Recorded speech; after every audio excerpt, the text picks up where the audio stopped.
Bom, pessoal, boa tarde. Boa tarde, porque eu estou gravando isso, agora são 4 horas da tarde. Nós vamos trabalhar a matéria de ciência dos materiais. Por enquanto, nós vamos fazer isso de uma forma à distância. Eu vou tentar me esforçar aqui para fazer isso da melhor forma possível. Eu também espero que cada um de vocês aí estejam bem. Estou com saudade de vocês, cara. Vocês são uns alunos pedra 90, cara. Vocês têm me ajudado muito durante essa pandemia. Vocês têm me ajudado a manter essa escola viva. Né? Eu agradeço a todos. Antes de mais nada, espero que Deus cuide de cada um de vocês. Nós vamos trabalhar, pessoal, uma matéria de ciência dos materiais. Essa matéria, na verdade, era para ser dada no segundo semestre. Mas como ela é uma matéria mais teórica do que prática, eu preferi puxar ela para agora, né? Porque aí a gente no segundo semestre tem a oportunidade de, nesse intervalo, trabalhar a segunda parte de pneumática, né? E fazer experiências e aulas práticas que são mais necessárias. Então, a gente tentou fazer esse remanejamento para tentar prejudicar o mínimo possível, né, o aprendizado de vocês. Eu fico bem à vontade para falar sobre ciência de materiais, pessoal. É uma área que eu gosto bastante. Eu sou formado, minha formação é em engenharia de materiais. E vamos tentar transformar essa matéria numa matéria bacana e tomara que vocês aprendam alguma coisa, né, de útil com essa matéria. Não vou contar piada, não vou falar palavrão, pelo menos não quero, tá? Tô me contendo aqui porque esse negócio vai ficar gravado, né, cara? E aí dá uma sujada aqui na nossa moral, né? Vamos lá, então. Então é o seguinte, por que é importante falar sobre ciência dos materiais? Porque tudo é feito de algo, né? Parece até letra de música do Falcão, meu ídolo, Falcão cantor, jogador também, o primeiro. Mas o Falcão tem uns negócios desse, né? A ausência da presença, melhor escapar fedendo que morrer cheiroso. Mas tudo quanto é coisa é feita de algum material, de alguma matéria. É só lembrar, né, que na escola a professora explicava para a gente, né, que matéria é tudo que tem massa e ocupa lugar no espaço, ou seja, tudo que existe é matéria, é material. Então as coisas são feitas, cara, de alguma coisa, de algum material.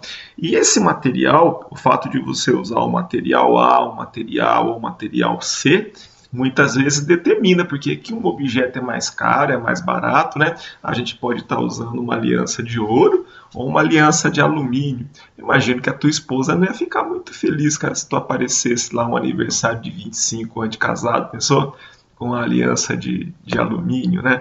Ela ia querer uma aliança de ouro com brilhantes, né, cara? Deus queira que você possa dar isso para tua esposa, que com certeza merece o que há de melhor na Terra. Mas eu costumo sempre lembrar da história dos três porquinhos, né? Tem a história dos três porquinhos e o lobo mau, que os três porquinhos, cada um fez uma casa, um fez uma casa de palha, outro fez uma casa de madeira, o outro fez uma casa de tijolo. Cara, é nítida a diferença de qualidade de resistência entre as casas. Cada casa foi feita de um material. Cada material tem a sua propriedade. Tranquilo, pessoal? É um exemplo bobo, mas é uma ideia, tá? Então, os materiais, cara, eles são muito importantes na história. A história da humanidade depende muito dos materiais que ela domina, tá? Então, se você pegar, por exemplo, quando você começa a falar, estudar a história mesmo na pré-história, o pessoal fala que tinha a idade da pedra lascada, né? Depois veio a pedra polida, ou seja, no primeiro momento o ser humano era tão tosco que o único material que ele dava conta de dominar era pedra e pedra lascada, pedaço de pedra quebrado. Com o passar do tempo, ele foi desenvolvendo a tecnologia para polir, dar um grau na pedra. Passou um certo tempo, o ser humano conseguiu trabalhar com bronze e fazer já artigos, cara, em bronze. Para você ter ideia, as pedras lá das quais foram esculpidas as pirâmides, né?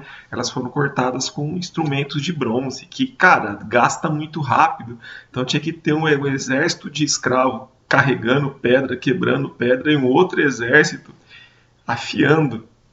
Vai vendo só, então, onde esse negócio vai. E depois tem um pedaço da pré-história conhecido como Idade do Ferro. Lembrando que pré-história é o período da história que não tem escrita, né? A partir do momento que se desenvolveu a escrita, as coisas passaram a ser registradas para frente, a gente fala então de história. Mas olha aí que importância, né? Você já imaginou, cara, a importância militar, né, de uma tribo, cara, de um povo, uma galera que domina um certo metal, enquanto a outra não, né? Imagina que um povo morava aqui numa região, tretou com o povo da outra região. A hora que os dois se encontraram, cara, descobriram que esse aqui tinha ferramentas de ferro e o outro lá tava brigando ainda, cara, com ferramentas, sei lá, de pau. Pô, não precisa nem ver, né, cara, o resultado do jogo, né? No final, né, cara, o pessoal que tinha o material mais desenvolvido, com certeza levou vantagem, cara, na pancadaria toda aí, né?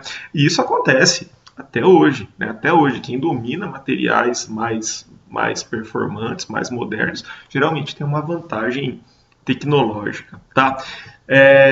Você já imaginou em avanços da medicina, à medida em que os materiais foram sendo desenvolvidos? A gente tem hoje, por exemplo, os materiais biocompatíveis, né? Silicone usado em implante, zircônia, cara, é usada, por exemplo, em como é que se fala?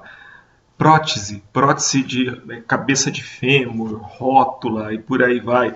O titânio, cara, que o pessoal usa para fazer implante dentário, prótese dentária. Você já imaginou, cara, a autoestima de uma pessoa que durante anos não pôde sorrir, né? Porque o titânio não tinha um sorriso, faltava um dente, e aí a pessoa consegue colocar uma prótese e volta, não ter medo de sorrir, cara, tem um sorriso bonito e tudo mais, né? A gente tem a platina, que é usada aí na área de placas e parafusos em ortopedia já há bastante tempo. Olha, dá um outro exemplo, poxa vida, até os 20 e tantos anos eu usava óculos para jogar bola, era um horror. Eu ia jogar bola sem óculos, acabava acertando o amigo lá muitas vezes porque não enxergava a bola direito. Quando eu consegui comprar uma lente de contato que é feito num material especial, um material biocompatível, meu futebol melhorou pra caramba. Então olha como às vezes o material que a gente domina, os materiais que nós dominamos, eles não só afetam a questão militar, né? Mas eles muitas vezes vão afetar, como eu estava falando para vocês, afetam a nossa forma de viver e a nossa qualidade de vida, né? Autoestima, um punhado de coisa que você não podia fazer e hoje você pode, graças a um certo material. Nós vivemos a idade do silício, né? Dos semicondutores presentes aí nos nossos smartphones. Poxa, muitos de vocês devem estar me assistindo aí no celular. Eu estou gravando isso aqui no notebook. Isso não seria possível sem os materiais semicondutores, né? Na última campanha política aí em 2018, só para a gente sentir como é que esse negócio de material é importante, o pessoal discutiu nos debates aí sobre materiais, sobre nióbio, grafeno, né, materiais biodegradáveis e por aí vai. Então não tem jeito, né? Materiais, eles são fundamentais para a nossa vida. Vou contar uma historinha para vocês aqui, ó. Os romanos, por exemplo, civilização romana é uma civilização que eu admiro. Por 2000 anos atrás, os caras tinham saneamento básico, né? Eles tinham água chegando em casa encanada e o esgoto sendo afastado. A gente tem 50% do Brasil hoje, em 2020, a gente não tem saneamento básico. Não estou dizendo que a culpa é de A ou de B, estou constatando o fato, né? Quem teve aí não fez, quem tá não está fazendo. Então, a gente tem uma civilização muito avançada lá atrás, que trabalhava com saneamento básico, mas o romano, na questão de material, ele dominava muito o chumbo, né?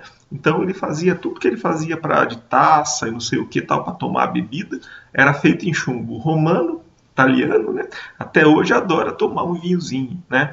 E para acabar de lascar, ele colocava chumbo dentro do vinho para o vinho ficar mais doce. E o chumbo, cara, vai acumulando dentro do corpo da pessoa, né? É o efeito causado pelos metais pesados, chumbo, cromo. Daí que tem o chá de fita cassete que deixa o cara doidão. Mercúrio, que o pessoal usa para extrair ouro e por aí vai, esses metais pesados vão se acumulando no corpo e o corpo não dá conta de colocar para fora, né?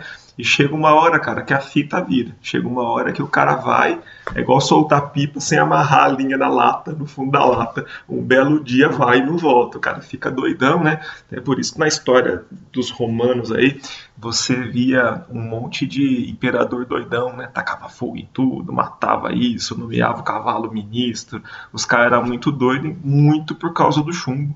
O chumbo no corpo humano causa uma doença chamada saturnismo, né? Tem muito disso aí, onde tem fábrica de bateria de carro, que a gente não conseguiu fazer bateria de carro sem chumbo ainda, né? No mercado eletrônico, o pessoal tirou o chumbo recentemente aí da solda, né? As indústrias eletrônicas, quem trabalha aí em Samsung, Flextronics, ouve muito falar em solda LED free. LED free significa isenta de chumbo, né? Mas tem situações aí em que os materiais usados causam doenças ocupacionais. Tranquilo, pessoal? Então vamos tocar em frente aí, tá? Então existem várias formas de se classificar os materiais, agrupar os materiais. A forma mais tradicional é essa que eu estou mostrando aqui para vocês. Ela divide, cara, os materiais em duas categorias. Os materiais metálicos, legal? E os não metálicos. Mais ou menos é assim. O que é metal de um lado, legal? Aço, alumínio, cobre, latão, ouro e suas ligas para um lado. E os não metálicos para o outro. Plástico, cerâmica, madeira, papelão e por aí vai.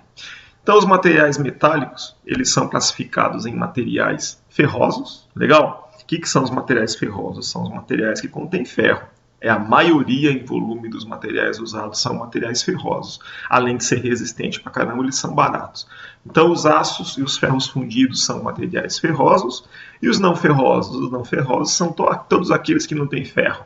Cobre, alumínio, bronze, ouro, platina, titânio, nióbio, tudo que você imaginar aí de material que não tem ferro, né? Eles são considerados como materiais metálicos não ferrosos. E do outro lado, os materiais não metálicos, né, são divididos grosseiramente aí em sintéticos e naturais. O que é um material sintético? Um material sintético é um material que não existe pronto na natureza, ele foi fabricado pelo homem, ele foi sintetizado, né? Você quer um exemplo, cara? O cara chega para você já vai dar no banco de couro de um carro, aí o cara fala, esse banco de couro aqui é couro natural, aquele que faz mu mesmo, né, cara? Agora esse aqui não, esse aqui é um couro sintético, né, um plástico, né, foi produzido, foi desenvolvido, tá? Então, como exemplo, a gente tem os polímeros, nylon, polietileno, tal, né, que são materiais sintéticos. E existem os materiais também que são naturais, né? O que é um material natural? É um material que já está pronto na natureza, tá? Exemplo disso, a borracha natural, né, presente na seringueira, né, que é uma planta basicamente brasileira, que foi pirateada e plantada pelo mundo afora.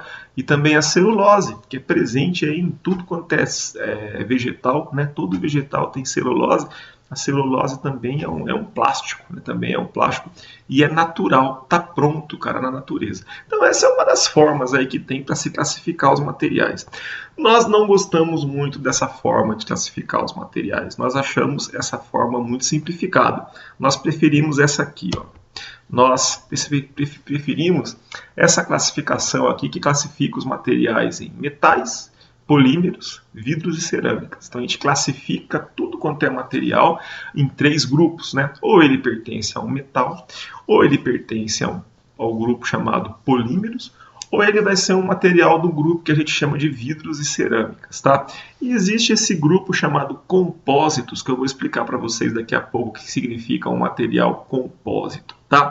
Mas por que a gente divide os materiais, então, nesses grupos metais, polímeros e vidros e cerâmicas? Porque entre eles, né, os metais entre os metais, os polímeros entre os polímeros e os vidros, né, as cerâmicas entre elas, têm características muito próximas, né?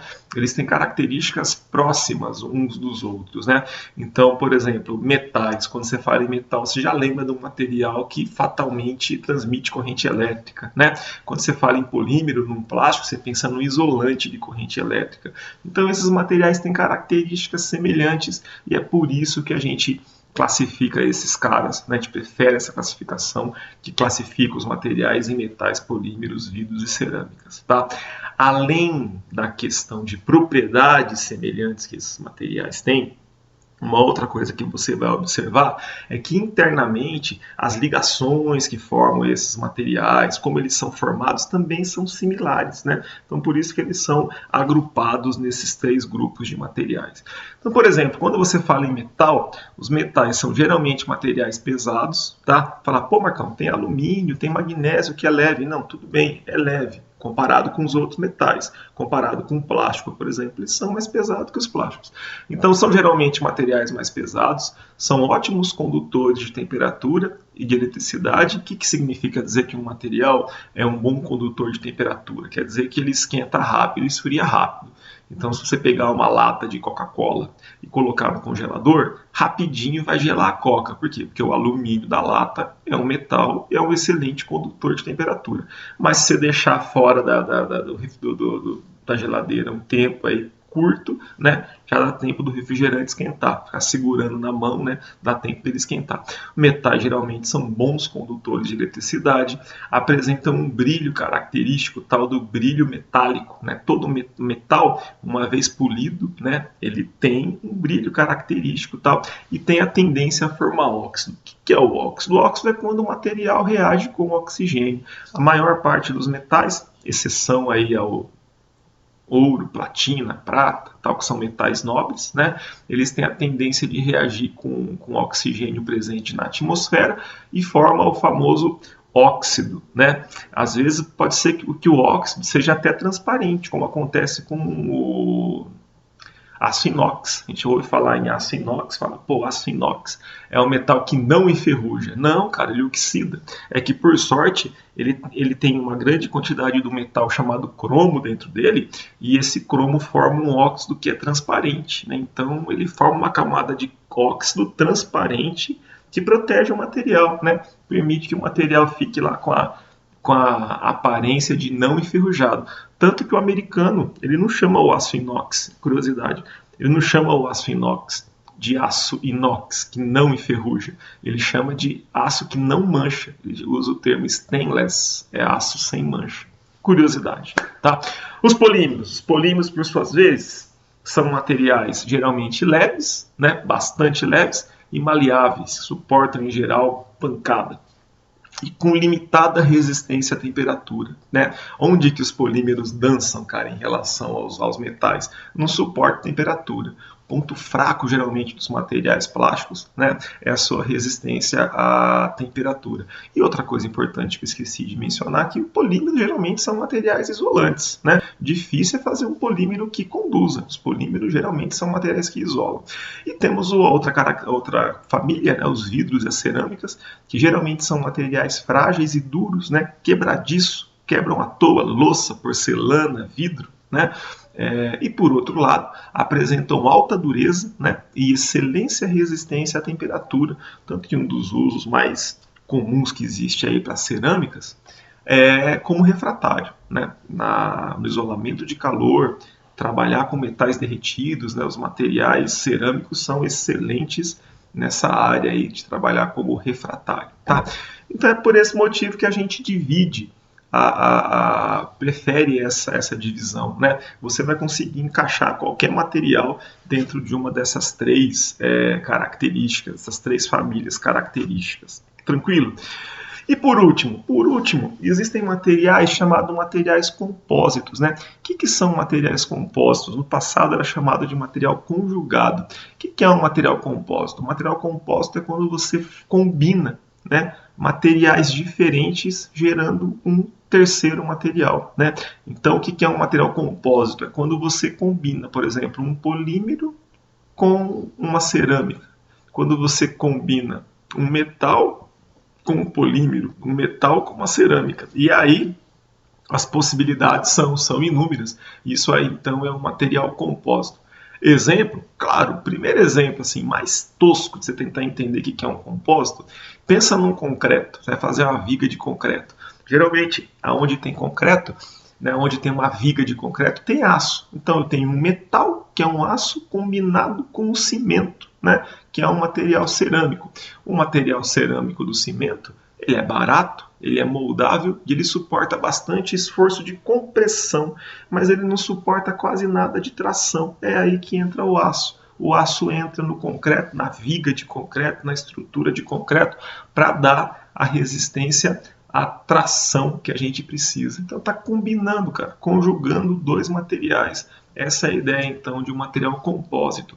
Quando você ouve falar em colete à prova de bala, colete de Kevlar, geralmente ele é um colete de Kevlar, né? É uma fibra polimérica, é um polímero, mas dentro, pessoal, tem um reforço de cerâmica. Então essa é mais ou menos a ideia.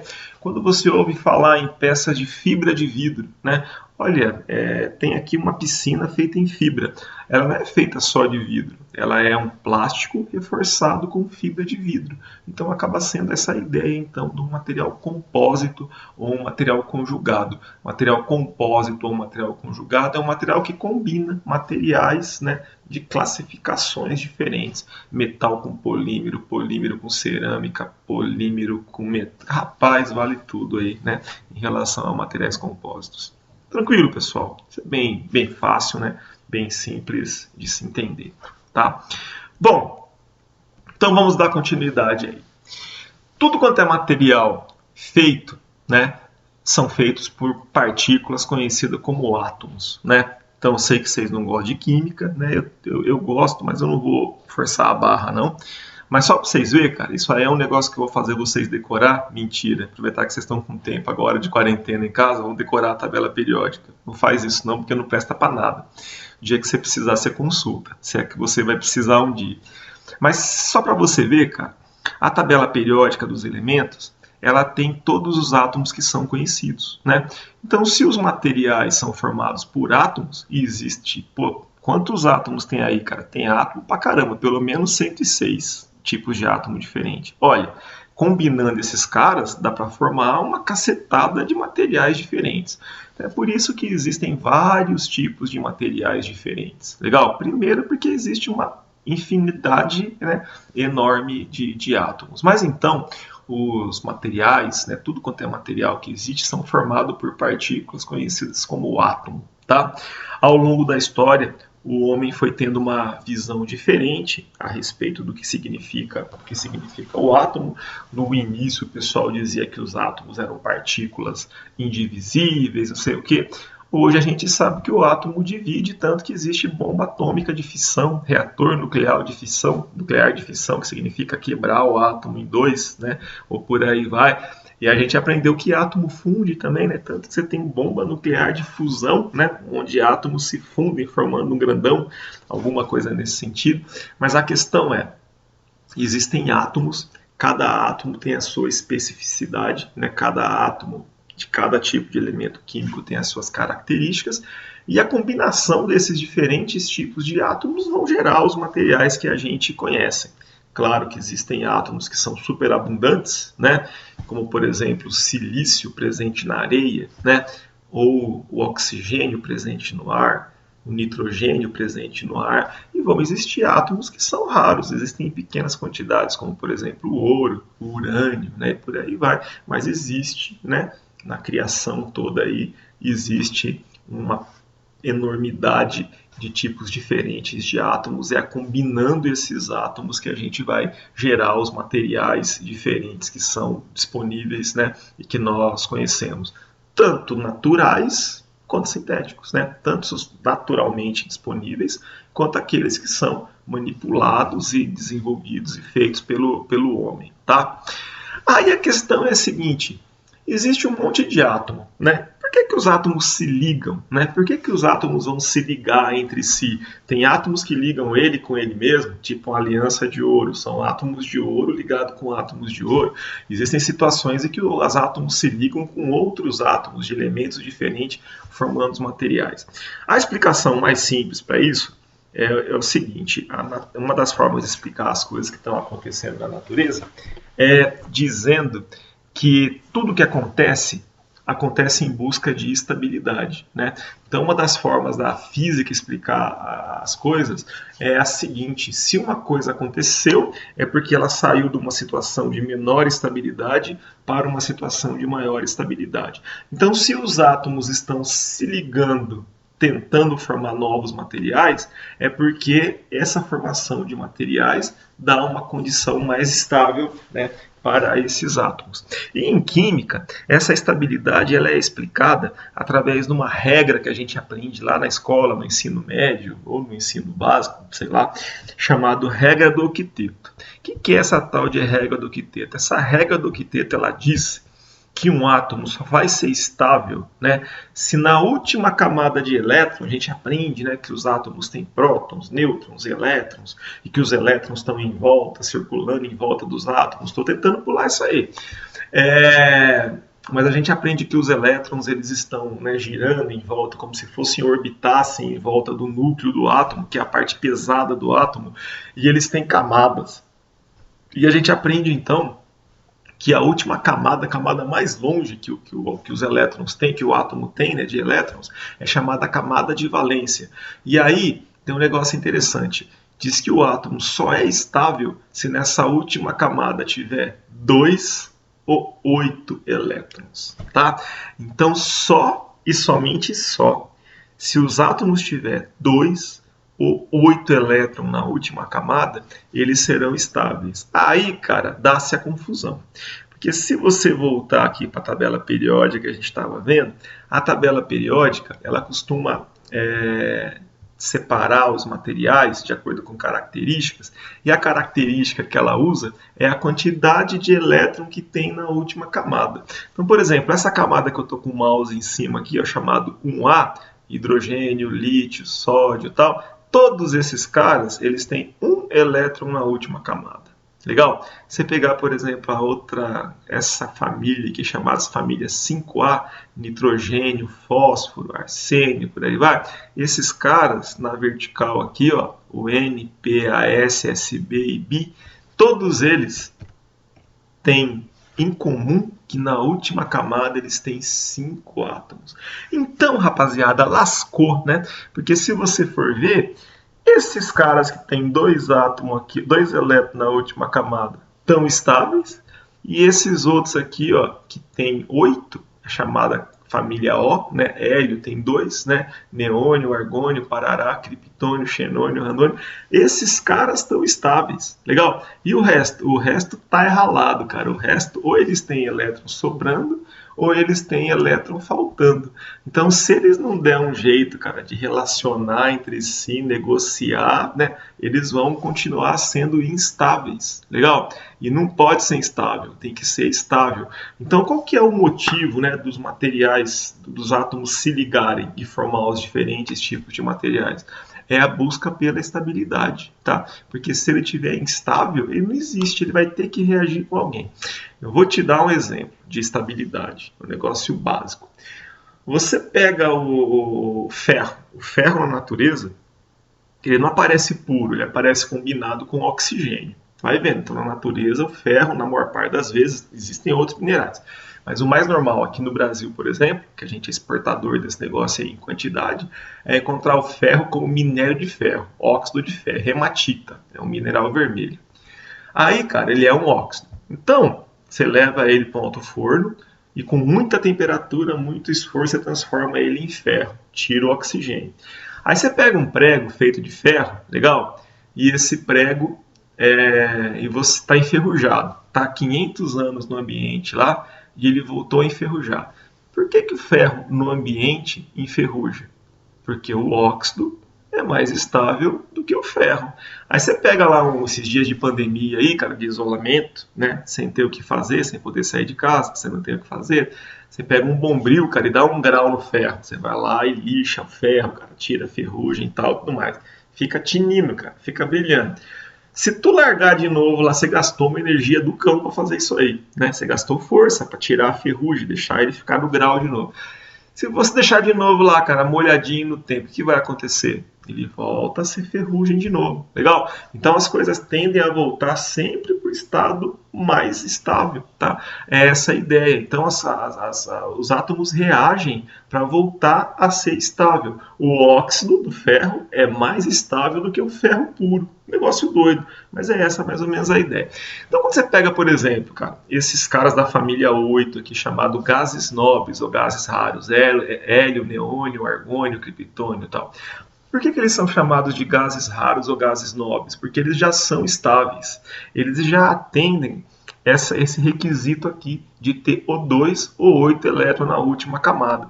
Então esses caras, cara, não reagem com ninguém. Por quê? Porque não precisa, né? Eles já são estáveis, cara, por si só, né? É aquele cara que tem tanta grana que o banco oferece especial, oferece limite no cartão, ele fala, não preciso. Pensou? Que alegria, cara, poder falar isso pro banco e poder falar isso pro cartão? Não, cara, obrigado, não preciso, né? Eles já estão estáveis, cara, estão com a vida ganha, né? Agora isso vale para esses caras, né? E os outros? Os outros não, cara, os outros vão ter que se ralar, né? E tentar achar uma forma de se relacionar com alguém, formar ligações para obter, então, a famosa estabilidade, tá? Então é por isso que os átomos vão né, é o que explica, né, a formação dos materiais, é essa questão então da busca pela estabilidade. Muito bom. Então o que vai acontecer? Na verdade, cara, a gente tem três possibilidades. Existem átomos que já têm então 2 ou 8 elétrons na última camada. É os caras da família 8, família O, que eu mostrei para vocês aqui, né? Ó, esse pessoal da direita aqui, da extrema direita. Então esse pessoal já está estável. Esse pessoal não reage com ninguém. Pô, Marcão, isso aí é bom ou ruim? Bom para ele, né? Que não precisa reagir com ninguém, já tá com a vida resolvida, com a vida ganha, tal, né?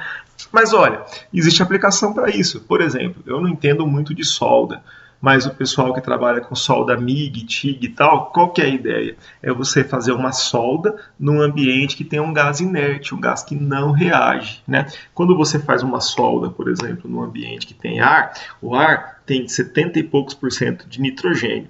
Esse nitrogênio ele pode reagir com o metal líquido e formar um cara chamado nitreto, que endurece, fragiliza a região da solda. 20 e poucos por cento de oxigênio tem o ar, que pode reagir com o metal e criar óxido, né? Então, quando o cara faz uma solda num ambiente inerte, em que aquele gás inerte não vai reagir com o metal, você passa a ter uma solda, então, com maior qualidade. Olha uma aplicação aí, né, para essa estabilidade. Agora, vai existir átomos, né? É o segundo caso nosso aqui, ó. Vão existir átomos que tem mais que 2 ou 8 elétrons na última camada. Tá escrito cada aí, mas é camada. Erro de digitação. Legal? E aí, cara? Pô, esse cara tem elétron demais. Amigo, esse cara vai ter que perder elétron, né? Para se livrar. Geralmente, esses caras que têm elétron demais, eles estão desse lado aqui, ó, do lado esquerdo aqui da tabela, geralmente, né, são os caras que precisam perder elétron para estabilizar. Legal? E a outra possibilidade? A outra possibilidade é que tem elétron, átomo com elétron de menos, né? Ou eles têm menos que 2 ou menos que 8 elétrons na última camada. Geralmente esse pessoal está aqui, ó, nessa região aqui da tabela, né, no lado direito. E aí, rapaziada, não tem jeito. Quem tem elétron de mais tem que doar, quem tem elétron de menos tem que receber, né, para que se adquira a estabilidade. Então é baseado nisso, nessa necessidade de alguns átomos ganhar elétrons e nessa necessidade de alguns átomos perder elétrons, que os átomos vão se ligar formando os materiais, tá? E aí quais são as possibilidades? A primeira possibilidade, cara, é um negócio que chama equilíbrio. Legal? É um negócio que busca o equilíbrio, né? Que é o famoso quem tem põe e quem não tem tira, né? Isso aí é bem bolado, né? Mil meu com mil seu, alguma coisa nesse sentido aí.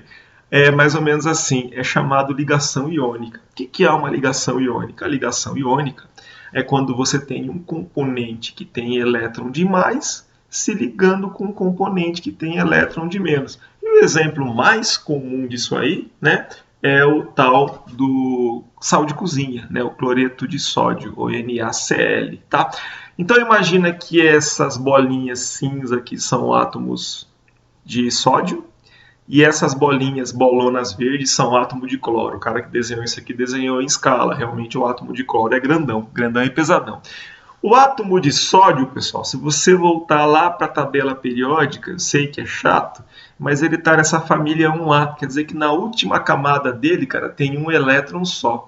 Mas a penúltima tem 8, quer dizer, se ele perder esse elétron da última camada, a camada que vem depois está estável.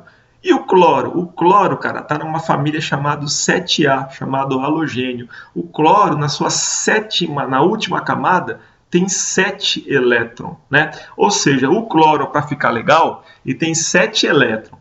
Ou ele perde 5, fica só com 2, ou ele ganha 1, fica com 8. São as possibilidades que ele tem. Então esses dois caras um dia se encontram na balada, cara, e começam a reclamar da vida. Um fala, puta, não tá mole, hein, velho? Eu tô com elétron demais aqui, tá difícil. O outro fala, como é que é? Elétron demais? Ele é, por que não? Porque eu tô com elétron de menos, né? É mais ou menos, imagina que um amigo nosso aí tá construindo uma casa num terreno com aclive, o outro está construindo numa casa com terreno em declive. Esse aqui precisa arrancar aterro, o outro precisa colocar aterro, né? Pô, fechou, né? Manda o aterro para mim lá, que eu, né? Manda o entulho para mim, que eu aterro a minha casa fechado e tal, né? Então, esse tipo de esquema, quando você tem um elemento que tem elétron sobrando e um outro elemento que tem elétron faltando e os dois se combinam, é chamado de ligação iônica, tá? Esse tipo de ligação, pessoal, costuma ser ligações fortes, né? Por quê? Porque ao doar elétron, né, o átomo que doa o elétron fica com uma carga positiva e o átomo que recebe o elétron fica com carga negativa e os opostos se atraem, né? Então existe uma atração forte entre os componentes aí, os compostos, os componentes, né, os átomos que formam os compostos conhecidos como compostos iônicos, tá? Compostos iônicos, pessoal, geralmente esse tipo de ligação aparece muito em cerâmica. E eu falei para vocês que materiais cerâmicos suportam bastante calor, né? Então é um negócio bastante louco, né? Porque você pegar esse exemplo desse cristal aqui de sal, o que acontece? Ó, esse átomo de cloro ele é negativo, o outro átomo de sódio é positivo, mas você percebe, ó, que tem átomos de cloro se ligando com vários átomos de sódio, né? E átomos de sódio se ligando com vários átomos de cloro, e eles têm carga negativa, carga diferente, né? Então eles se atraem, tem uma atração bastante forte. Geralmente esse tipo de componente tem alto ponto de fusão. Uma outra característica interessante que vai aparecer aí nos compostos iônicos é que geralmente eles são solúveis em água e uma vez solúveis em água, eles conduzem eletricidade, né? Então, você pegar o ácido que tem na bateria do carro, ele conduz porque ele é um composto iônico, né? O pozinho que tem dentro da pilha, que faz com que a pilha conduza, ele é um composto iônico, né, cara? E por aí vai. Tranquilo, pessoal? Muito bom. Qual que é a outra possibilidade? A outra possibilidade é quando encontram-se dois caras que são ralados, né? Dois caras que fazem parte daquele grupo de materiais que tem elétrons de menos, legal? E aí, cara? Aí eles começam a reclamar da vida. Eles falam, pô, velho, tá faltando elétron na minha vida. Precisava de um elétron para ser estável. Só tenho 7 na última camada, só tenho 1. Alguma coisa nesse sentido. E aí, cara, um fala, pô, não, peraí, cara, como é que é? Ah, precisava, né, fazer um bem bolado. Aí um olha pro outro, por que a gente faz uma sociedade, cara, né? Eu entro com um elétron, você entra com outro, a gente forma uma ligação. Então isso que é feito aqui, cara, nas ligações covalentes. Um exemplo que eu estou passando para vocês aqui é um gás chamado metano, né? O gás chamado metano, ele tem um átomo de carbono e 4 de hidrogênio. O carbono, cara, na última camada tem 4 elétrons, então ele precisa perder 2 ou ganhar mais 4 para estabilizar. E o hidrogênio, cara, tem só 1, né? Olha a malandragem. O carbono e o hidrogênio fazem uma sociedade, cara, e eles compartilham, cada um entra com um elétron, 1000 meu com 1000 seu, é isso aqui, né? Cada um entra com um elétron. E o que vai acontecer, cara? A gente sabe agora que esses dois elétrons compartilhados, eles estão sempre entre esses dois átomos, tá? Agora faz a conta comigo, eles estão sendo compartilhados. O hidrogênio tinha um dele com o do carbono, 2, estabilizou. O carbono tinha 4, mais 1 do hidrogênio, 5. Continua instável. O que ele faz? Ele faz ligações com mais 3 átomos de hidrogênio. Agora ele tinha 4 elétrons, perdão, né, do carbono, mais um desse hidrogênio, com um desse, 8, né? Então, todo mundo estabilizou. Esse tipo de ligação, chamada ligação covalente, também costuma ser uma ligação muito forte, né? Uma ligação muito forte. Para você ter ideia, o diamante, que é o material mais duro que a gente conhece aí naturalmente, ele é formado só por ligação covalente entre átomos de carbono. Mas então é uma ligação muito forte, quer dizer, o material formado por ligação covalente, ele costuma ter bastante estabilidade, porque é difícil você quebrar uma ligação, né, de um átomo com outro. Agora, esse é o tipo de ligação presente nos plásticos, borracha, gasolina, diesel, em compostos, cara, que a gente costuma chamar de compostos moleculares. Dá uma olhadinha aqui, ó, quando você olha um composto iônico, né, um composto formado por ligação iônica, ele é um negócio meio, assim, como é que eu vou explicar? Ele é um cristal, né? Eu tenho um átomo de sódio ligado com vários de cloro, um de cloro ligado com vários de sódio, por aí vai. Agora aqui não, cara. Cada 5 átomos desse, cara, um de carbono com 4 de hidrogênio, forma uma molécula. Legal? E se eu colocar mais um átomo ou tirar mais um átomo daí, essa molécula deixa de ser o que ela é. Ela passa a ser outra coisa. Ela não é mais a mesma coisa. Esse cara aqui, CH4, é o metano. O gás, né? Que é produzido por tudo quanto é coisa que apodrece. Diz que se existe realmente aquecimento global, eu falo se, pessoal, não é porque eu não acredito, eu acho um tema bem polêmico. Se realmente existe aquecimento global, dizem que esse cara faz mais mal do que o gás carbônico, é um negócio muito doido. Mas você quer ver, ó, a gente conhece a água, a molécula da água é H2O. Se a gente tirar um átomo, já não é mais água, então do H2O, se a gente tirar o O, fica só H2, já é hidrogênio, não é mais água. E se a gente colocar outro O, fica H2O2, é água oxigenada, não é mais água, né?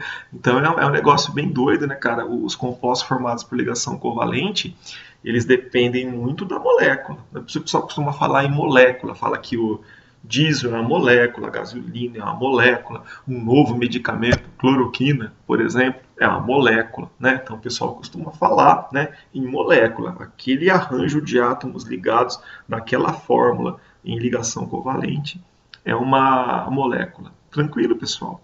E por último, a última possibilidade é a sociedade entre os ricos, né? É quando os materiais que têm elétrons sobrando tendem a se juntar, né? Esses materiais que têm elétrons sobrando, pessoal, são os metais, legal? E eles vão formar um tipo de ligação chamado de ligação metálica. O que é a ligação metálica? A ligação metálica é o que acontece na foto, na figura aqui, ó, né? Essa figura mostra, imagina que esse azul com o símbolo de mais aqui sejam átomos de metal, legal? Com carga positiva, porque lá dentro estão os prótons, que são positivos, vocês sabem isso aí, rapaziada minha aqui é de mecatrônica, é nervosa, os caras são tudo pedra 90, né? E o que a gente sabe, cara? A gente sabe que os metais são formados por átomos que têm elétrons sobrando. Então, o que ele faz? Como esse elétron está sobrando, ele desapega desses elétrons, cara, que estão sobrando. Imagina que tem 2 elétrons na última camada, o cara desapega desses 2 elétrons, o outro desapega desses 3 elétrons que estão sobrando, não importa, tal, né? E esses elétrons ficam parados, cara, né? Eles vão ficar parados não, perdão, vão ficar zanzando, né, em volta dos núcleos, dos átomos, formando o que o pessoal chama de nuvem de elétron ou mar de elétron. Ou seja, o metal tem uma característica muito doida que é o seguinte, ele tem elétron livre, ele tem gordura para queimar, né? Então é por esse motivo que os elétrons são bons condutores de energia elétrica, porque a hora que você aplica a tensão faz com que esses elétrons, né, ou um campo magnético, né, faz com que esses elétrons, cara, se movimentem, pique a mula, né, pegue o caminho da roça, gerando o que a gente chama de corrente elétrica, tá? E o que vai acontecer? O que vai acontecer é que como esses elétrons ficam zanzando entre os núcleos que são positivos, né, os núcleos puxam os elétrons que puxam o outro núcleo, então os átomos têm uma atração forte.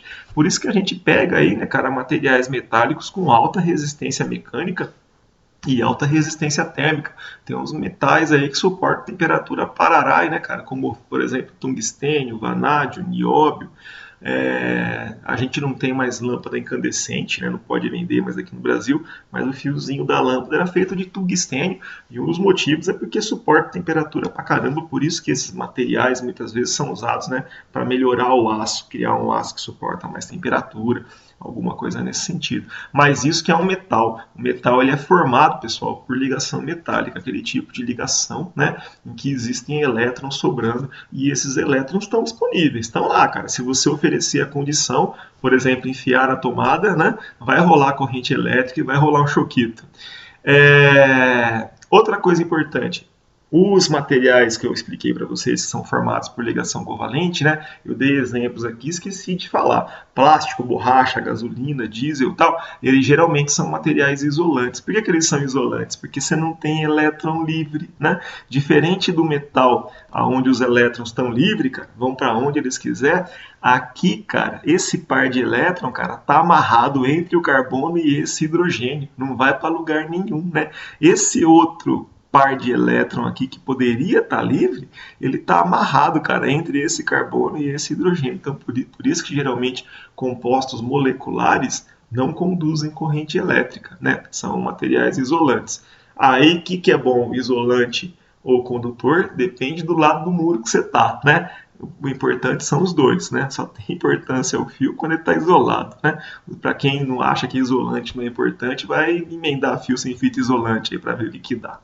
Muito bom, tá? Outra coisa importante, tudo isso que a gente falou sobre ligações, né? São ligações que a gente chama de ligações primárias, tá? O que é uma ligação primária? A ligação primária é a ligação de um átomo com outro átomo, tá?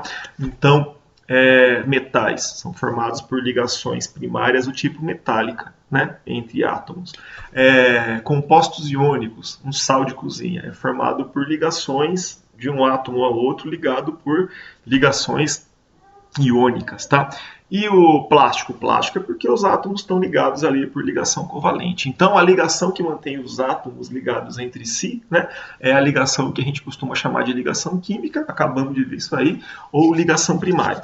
Eu explico isso aí, cara, porque é o seguinte, ó. A gente estava dizendo, né, cara, que, por exemplo, os plásticos são formados por ligação covalente. As ligações covalentes são fortes para Larai. Tanto que eu expliquei para vocês que o diamante é formado só por ligação covalente.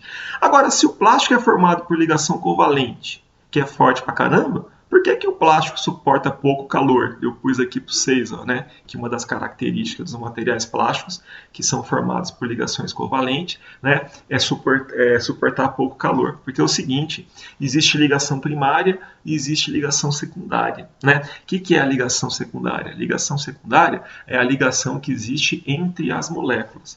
Os metais e os compostos iônicos só têm ligação primária. Os átomos estão ligados todos entre si. Agora, os compostos moleculares, existe a ligação entre os átomos, formando a molécula, e depois, cara, uma molécula tem uma certa atração entre a outra.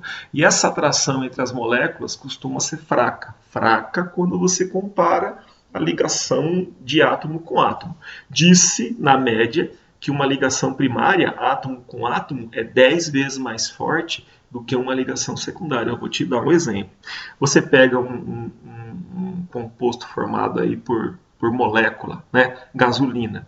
Gasolina tem cheiro forte, não tem? Por que quando o cara abre um tanque de gasolina lá longe, cara, você sente o cheiro de longe?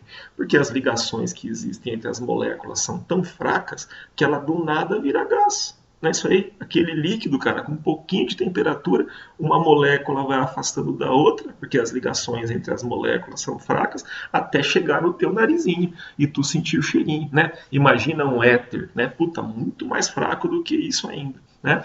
Então, acontece isso com o plástico. O caso do plástico, por exemplo, né, quando um plástico derrete, é porque uma molécula se afastou da outra. Você foi esquentando o material, as moléculas foram se afastando, até que uma hora o material perdeu a consistência. Tá?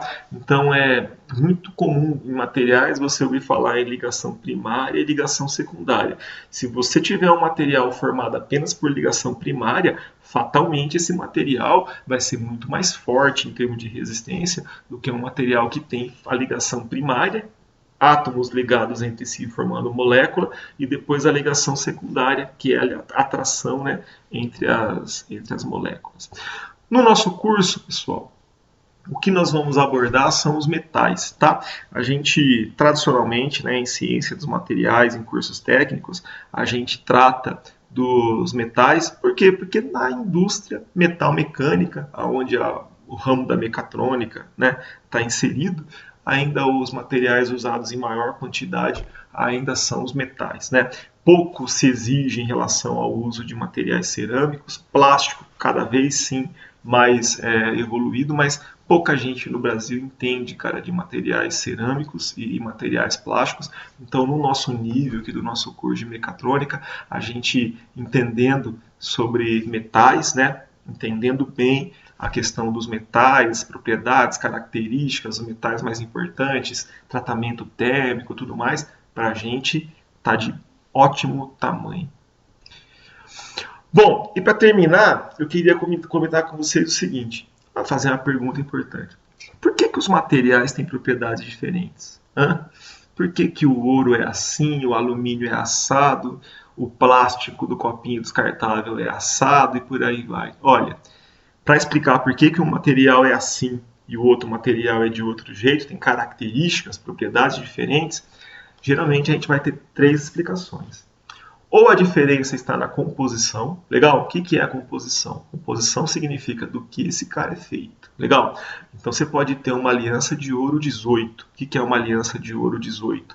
De 24 partes, 18 são ouro, 6 são cobre. Legal? Ou você pode ter uma aliança de ouro 14. Das mesmas 24 partes, 14 são de ouro, as outras 10 para inteirar as 24 são de cobre.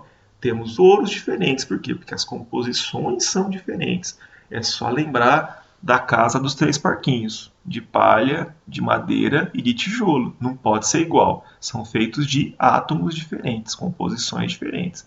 Tranquilo, pessoal? Então, uma das coisas que pode explicar a diferença de propriedade de um material para o outro é a composição. Não precisa ir longe. Teve um acidente terrível dos anos 2000, 90, do Palace 2, lá no prédio do Rio de Janeiro, não sei se vocês lembram, o cara fez o prédio com areia do mar, lembra disso aí, né? Então tinha areia do mar que tem sal, corroeu a ferragem, o prédio caiu, um monte de gente ficou sem casa, né? Você vai fazer um traço de concreto, né? Quem já bateu concreto aí, né? Cimento, areia e pedra, para cada traço tem a propriedade, né? Cada composição, para cada medida de cimento, areia e pedra, a gente vai ter uma propriedade característica. Então, isso aí é composição. Tá?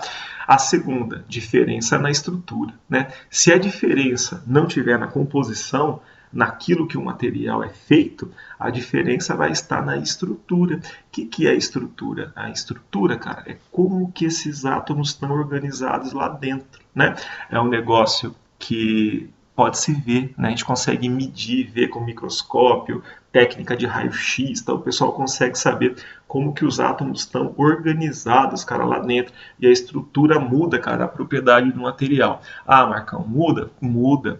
Um carvão é 100% carbono. Um diamante também é 100% carbono. Se tu der um anel de carvão para tua esposa, cara, ela vai mandar você dar para tua mãe, para sogra, porque eu tô sendo educado. Não é isso aí? No mínimo, ela vai mandar você esconder isso aí no lugar que não bate luz, né? No mínimo, do mínimo, do mínimo.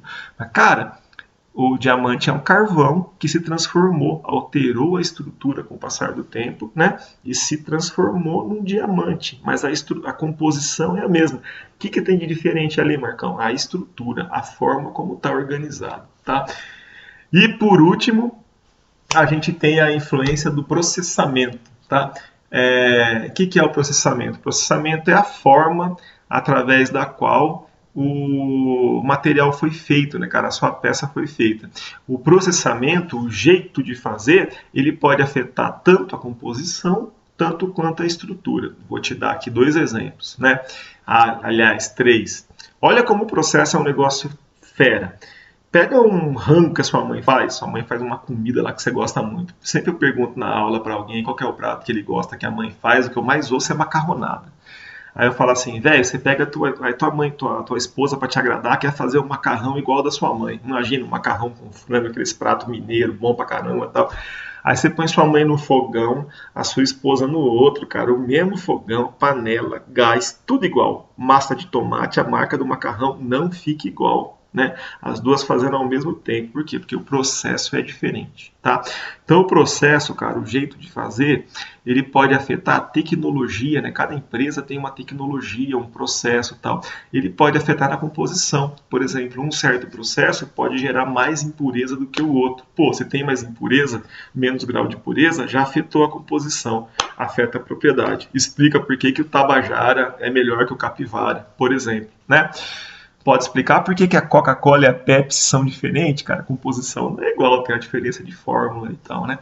E a segunda questão é que o processo, o jeito de fazer, ele pode afetar também a estrutura do material, tá? Então eu vou te dar um exemplo. Você faz quem gosta de carro, eu não entendo muito de carro, mas o pessoal mexe no carro, mexe no motor e tal, e aí tem que trocar a biela. Essa aqui é a pergunta boa pro Fabiano Alemão, pena que a gente não tá na aula aí, né, cara, pra poder perguntar pro Fabiano. O Fabiano pode confirmar para vocês aí, não deixa eu mentir sozinho. Mas eu ouço muito o pessoal falar de biela forjada e biela fundida, né? Então, cara, qual que é a diferença entre uma biela forjada e fundida? Pode ser que ela foi feita no mesmo material, só que um passou por um processo de fundição, o outro passou pelo processo de forjamento. Que seja o mesmo material, cara, com composição idêntica, o mesmo aço 1045. Estou chutando aqui, mas chutando grosseiramente. Mas só para dar um exemplo, é o mesmo aço. Fundir leva a uma estrutura, forjar leva a outra estrutura, né? A gente viu isso aí lá em processo de fabricação, grãos achatados e não sei o que. O pessoal diz que a biela forjada é mais forte. Aí você pergunta para o alemão, que o alemão diz se é verdade ou não. Tranquilo, pessoal? Então, o que vai explicar a diferença de propriedade de um material para o outro, tá? Ou é uma diferença de composição, beleza? Ou é uma diferença na estrutura, como que esses caras estão organizados ou desorganizados. Às vezes a gente quer um material organizado, mas às vezes o bom é o desorganizado, né? Ou então, cara, uma diferença na questão do processamento, né? Qual foi a condição de processo que gerou esse material. Tranquilo? Bom, pessoal, então a gente com isso acaba aqui a nossa primeira aula. Por favor, tenha um questionário aí com atividades para vocês fazerem, né? Vamos torcer, na verdade a palavra é torcer, vamos orar, né? Orar ao nosso Deus aí que nunca dá nada mais pesado do que a gente pode carregar, para que essa pandemia passe logo e em breve a gente possa estar se vendo, né? Forte abraço, fiquem todos com Deus, até a próxima aula.